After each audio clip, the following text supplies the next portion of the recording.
ஓம் அகிலாண்டேஸ்வரியே போற்றி, அகிலத்தை ஆள்பவளே போற்றி போற்றி. நல்லதே நினைப்போம், நல்லதே விதைப்போம். அம்மன் அருள்வாக்கு குழந்தைகளுக்கு இந்த அம்மன் தாயின் ஆசீர்வாதங்கள் எப்பொழுதுமே முழுமையாக கிடைக்கும். பிள்ளையே, உன் வாழ்க்கையை கெடுக்க நினைத்த, நீ வாழவே கூடாது என்று நினைத்த கொடூர மனம் கொண்ட ஒருவருடைய நிலைமை இப்பொழுது எப்படி இருக்கிறது என்று தெரியுமா? உன் தாயானவள் அதனை உனக்கு உணர்த்தப் போகிறேன். நீ நினைக்கலாம், அம்மா, என் வாழ்க்கையை இப்பொழுது வாழ முடியாத நிலைமைக்கு தள்ளப்பட்டு விட்டதே, இனிமேல் என்ன செய்வது, என்னவாக போகிறது, என் வாழ்க்கை மீண்டும் எனக்கு கிடைக்காது போல தோன்றுகிறதே என்று. என் குழந்தையே, நீ மனவேதனையில் இருக்கிறாய். எல்லோரும் அவர்களால் முடிந்த அளவிற்கு என் வாழ்க்கையில் என்னவெல்லாம் செய்ய முடியுமோ, எப்படியெல்லாம் விளையாட முடியுமோ அப்படியெல்லாம் விளையாடிவிட்டு சென்று விட்டார்கள். இன்று அவர்கள் நிம்மதியாக இருக்கின்றார்கள். என்னால் நிம்மதியாக இருக்க முடியவில்லை. என் வாழ்க்கையை தொலைத்துவிட்டு நான் இங்கே கஷ்டத்தில் இருந்து கொண்டிருக்கிறேன் அம்மா. என்னுடைய வாழ்க்கையை மீண்டும் என்னிடமே தந்துவிடுங்கள் தாயே என்று என் குழந்தை நீ என்னிடம் கேட்டாய் அல்லவா? அதற்காகத்தான் உன் வாழ்க்கையை கெடுக்க நினைத்தவர் யார் என்பதை உன் தாயானவள் அறிந்து கொள்வதற்காக வந்தேன். நான் கண்டும் கொண்டேன். யார் இன்று இது போன்ற துரோகத்தை உனக்கு செய்தது, யார் உன் வாழ்க்கையை கெடுக்க நினைத்தது என்று. நான் சற்று காலம் அவர்களுக்கு நல்ல சந்தோஷத்தை கொடுத்தேன். நன்றாக அனுபவித்து விட்டோம். வாழ்க்கையில் திருந்துவதற்கான நல்ல வழியை உருவாக்கி கொடுத்தேன். ஆனால் அவர்கள் அந்த வழியை சரியாக பயன்படுத்தி கொள்ளவில்லை. வாழ்க்கையில் மீண்டும் மீண்டும் மற்றவர்களை துன்பப்படுத்துவதையே தன்னுடைய வேலையாக வைத்து கொண்டிருந்தார்கள். அதனால் அவர்கள் செய்த காரியத்திற்கான தண்டனையை அவர்களுக்கு கொடுக்க வேண்டும் அல்லவா? அதற்காக தான் உன் அம்மா இன்று வந்தேன். அதோடு மட்டுமல்லாமல் அவர்களுக்கான தண்டனையையும் நான் கொடுத்து விட்டேன். இப்பொழுது அவர்களின் மனநிலை எப்படி இருக்கிறது என்று உன் அம்மா நான் சொல்கிறேன். அந்த மனநிலை மாறுவதற்கான காரணத்தையும் நான் உனக்கு தெளிவாக சொல்கிறேன். என் குழந்தையே, ஒருவரை வாழக்கூடாது என்று நினைக்கிறார்கள் என்றால் அவர்கள் மனதில் எந்த அளவிற்கு கெட்ட எண்ணங்கள் குடியிருந்து இது போன்று நினைக்க தோன்றும். தனக்கு எதிரியாக இருந்தால் கூட நல்லபடியாக வாழ வேண்டும் என்று நினைக்கின்ற மனிதர்கள் இங்கே நிறைய பேர் இருக்கிறார்கள். அவர்களுக்கு மத்தியில் இது போன்று யாருமே வாழ்ந்துவிடக் கூடாது, நாம் அவர்கள் வாழ்க்கையை கெடுத்துவிட வேண்டும் என்று நினைக்கின்ற எண்ணங்கள் கொண்ட இவர்கள் இன்னும் இருந்து கொண்டுதான் இருக்கிறார்கள். அது போன்ற ஒரு குணத்தை உடையவர்தான் உன் வாழ்க்கையை கெடுக்க நினைத்து உன்னோடு இருந்து கொண்டே உன்னுடைய வாழ்க்கையை கெடுத்துவிட்டு சென்று விட்டார்கள்.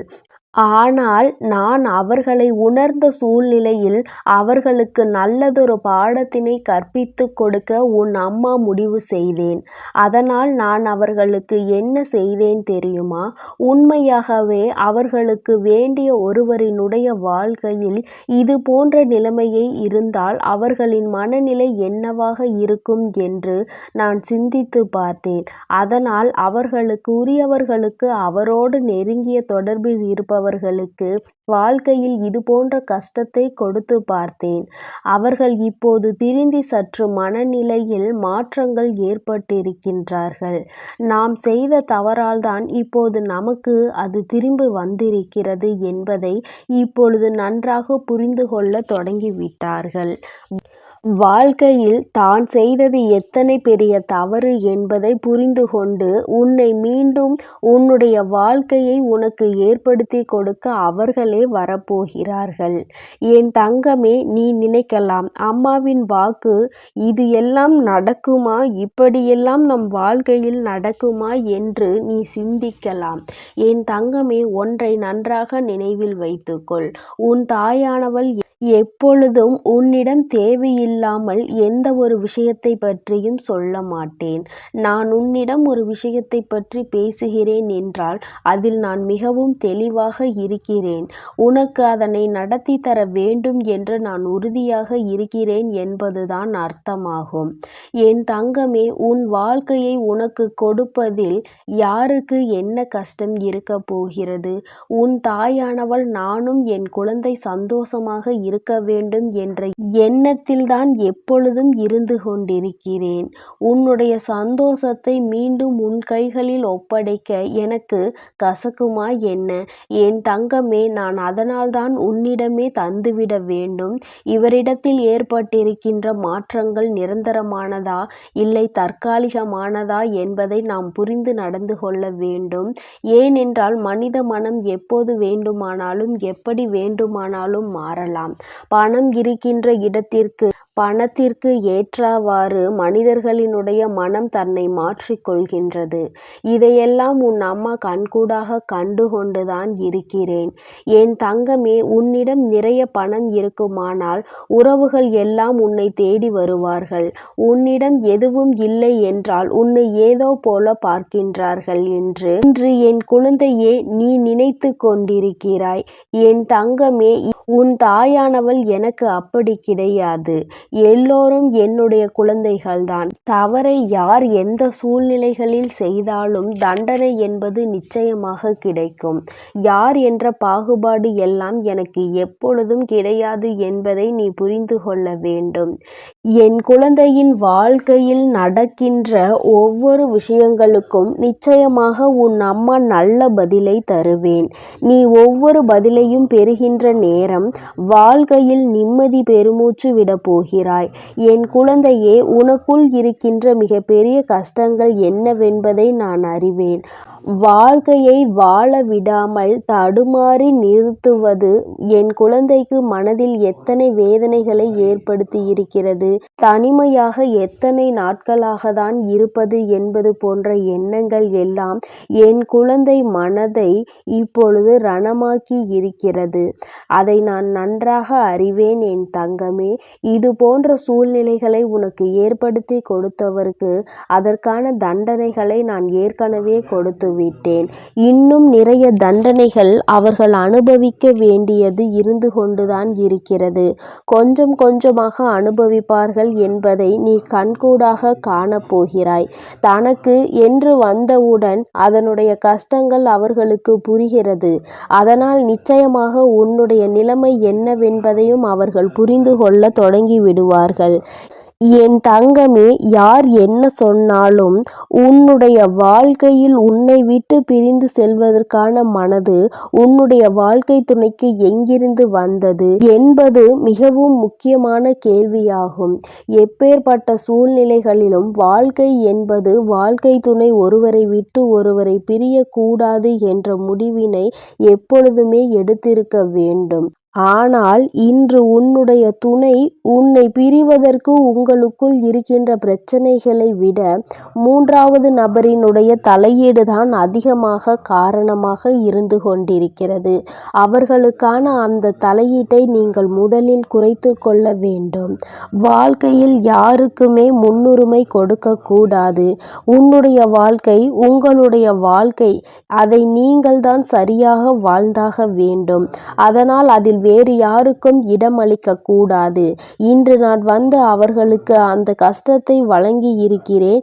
எப்படி ஒருவர் கஷ்டப்பட்டால் அதை பார்த்து சந்தோஷப்படுவார்களோ அதுவே இப்பொழுது அவர்களுக்கு நடக்கிறது.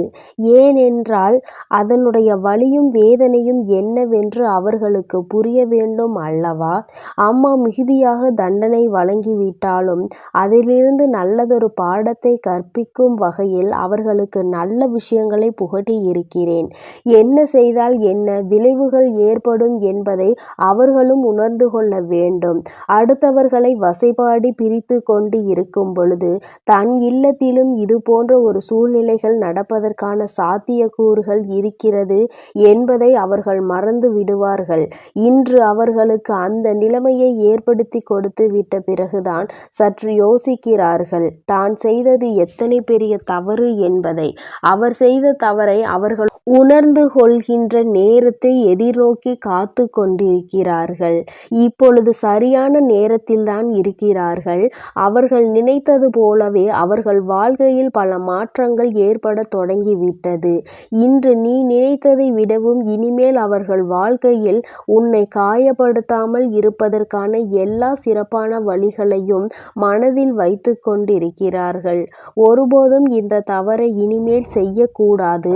நாம் செய்த தவறினால் ஒருவரினுடைய வாழ்க்கை இப்படி சீரழிந்து போனதே என்பதை புரிந்து கொண்டார்கள்.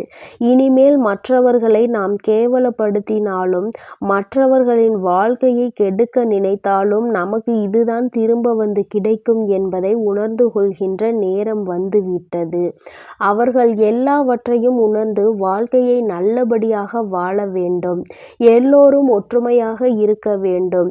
குடும்பம் என்றால் எல்லோரும் ஒன்று சேர்வதுதான் குடும்பம் என்பதை முதலில் புரிந்து கொள்ள வேண்டும்.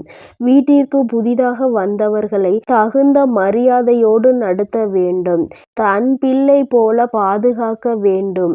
என் தங்கமே, இனிமேல் இது போன்ற தவறுகளை செய்பவர்களுக்கு தகுந்த தண்டனை நிச்சயமாக இந்த தாயானவள் புகட்டே காட்டுவேன். நான் முதலில் பாடத்தை கற்றுக் கொடுப்பேன். அதையும் சரியாக கற்காவிட்டால் தண்டனைகளை வெளிப்படையாக பெற்று விடுவார்கள். தான் செய்தது எத்தனை பெரிய தவறு என்பதை அவர்கள் கண்கூடாகவே உணர்ந்து கொள்வார்கள். என் செல்ல குழந்தைக்கு இந்த வராகி அம்மாவினுடைய ஆசீர்வாதங்கள் எப்பொழுதும் முழுமையாக கிடைக்கும்.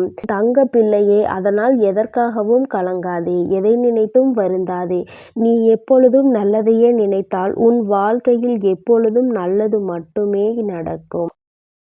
என் அன்பு பிள்ளைக்கு இந்த அம்மன் தாயின் அன்பும் ஆசீர்வாதமும் முழுமையாக கிடைக்கும். ஓம் அகிலாண்டேஸ்வரியே போற்றி, அகிலத்தை ஆள்பவளே போற்றி போற்றி.